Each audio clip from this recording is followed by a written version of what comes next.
Ceci est l'enregistrement du deuxième exercice de la phase 6 de notre programme. Lors du premier exercice, vous avez associé à chacun des 5 sens un paysage ou un souvenir que votre mémoire, votre esprit vous ramenait.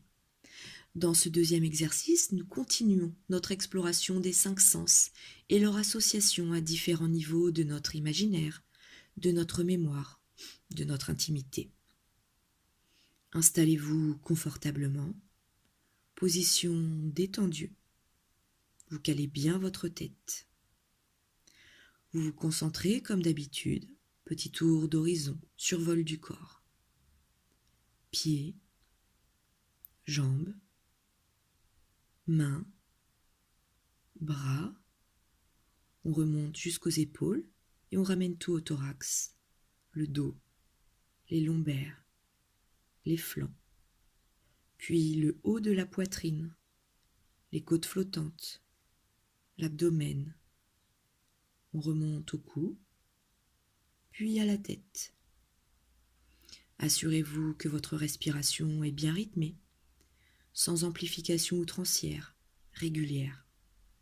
Ressentez vos pulsations cardiaques à un endroit de votre cœur, leur régularité, au niveau du plexus, du cou ou du poignet. Nous allons maintenant travailler sur l'association de chacun des 5 sens à la gamme des émotions. Nous choisirons quelques émotions principales les plus ressenties dans notre société.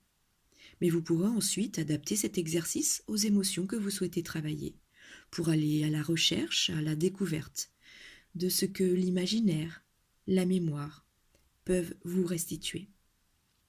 Vous verrez, c'est une source surprenante puisque vous le savez, tout acte de la vie humaine est lié à un déclencheur sensoriel. Toutes nos émotions, nos actions, nos pensées, nos ressentis et nos affects sont liés à des déclencheurs sensoriels. Cet enregistrement vous donne le protocole d'un exercice simple, facilement mémorisable, ainsi que quelques pistes d'élaboration sur 2 ou 3 émotions. Vous pourrez donc plus tard adopter et adapter ce protocole pour l'appliquer à d'autres émotions. Pour commencer, je vous donne une liste d'émotions dites négatives et une liste d'émotions dites positives.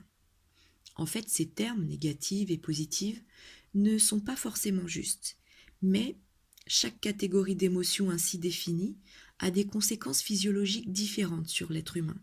C'est pourquoi nous travaillerons avec cette classification. Voici donc 12 émotions que je vous propose d'explorer, la moitié étant des émotions dites positives et l'autre moitié des émotions dites négatives. Mais bien entendu, vous pouvez en ajouter d'autres. Alors d'un côté, l'impatience, l'anxiété, la tristesse, le dégoût, la colère et la peur. De l'autre côté, la joie, l'enthousiasme, la sympathie, la gaieté, le calme ou la sérénité et le soulagement. Maintenant, pour chacune de ces émotions, vous allez imaginer le sens, l'organe des sens, qui vous semble le plus approprié pour l'exprimer. Donc, dans cet exercice, une émotion égale un sens. Prenons un exemple pour la joie. L'organe des sens pourrait être la voix par le rire, donc un son, une mélodie. Le sens qui exprime la joie est ici l'ouïe. Mais ça pourrait aussi être une couleur éclatante, le jaune par exemple. Cette fois, le sens serait la vision. Lequel des 5 sens vous paraît, à vous, le plus approprié pour exprimer cette émotion qu'est la joie? L'émotion du dégoût pourrait s'exprimer par la vue ou encore par l'odeur d'une chose qui vous répugne. Vous pouvez aussi penser au goût d'un aliment que vous détestez. Alors lequel des 5 sens choisiriez-vous, vous, pour exprimer l'émotion de dégoût? Un autre exemple plus personnel avec le calme, la sérénité, que j'associe, mais cela m'est personnel, au fait de caresser le pelage du chat de la maison. Ainsi, pour moi, le calme s'exprime par la main, par le sens du toucher, qui est, à mon sens, le plus approprié pour exprimer la manière dont je ressens cette émotion. Et vous, lequel des 5 sens vous semble le plus juste pour exprimer le calme, la sérénité? Vous avez maintenant quelques pistes pour pouvoir faire en autonomie cet exercice.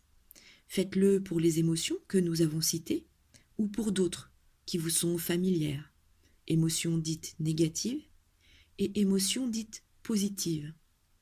Pour la peur, quel est l'organe des sens qui exprime le mieux votre émotion?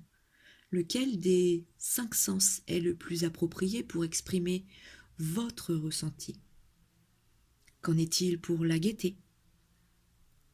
Prenez le temps. Ne vous impatientez pas. Vous pouvez ainsi aller à la découverte d'un univers que jusque-là, vous ne connaissiez pas. Vous verrez, c'est une expérience riche.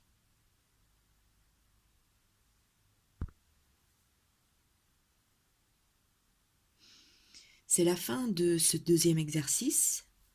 Retour aux sensations physiques, survol de votre corps. On part des pieds et on remonte les jambes jusqu'aux hanches. Puis les mains, remonte les bras jusqu'aux épaules. La concentration remonte ensuite des 4 extrémités jusqu'au niveau du thorax au cou et du cou à la tête. Puis ressentez votre respiration, vos battements cardiaques.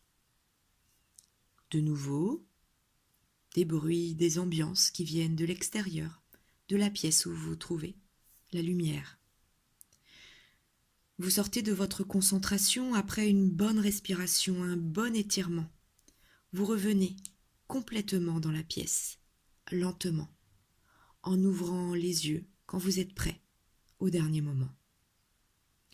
Vous pouvez reprendre cet exercice à tout moment de votre quotidien. Vous pouvez l'expérimenter lorsque vous vivez une émotion. Dans l'instant, demandez-vous lequel de vos 5 sens exprime le mieux cette émotion, votre ressenti à ce moment-là. Car rappelez-vous, toutes nos actions, nos pensées, nos affects, nos émotions sont liées à des déclencheurs sensoriels. Vous retrouverez le dernier exercice dans un enregistrement dédié afin que vous puissiez le pratiquer lorsque vous serez disponible.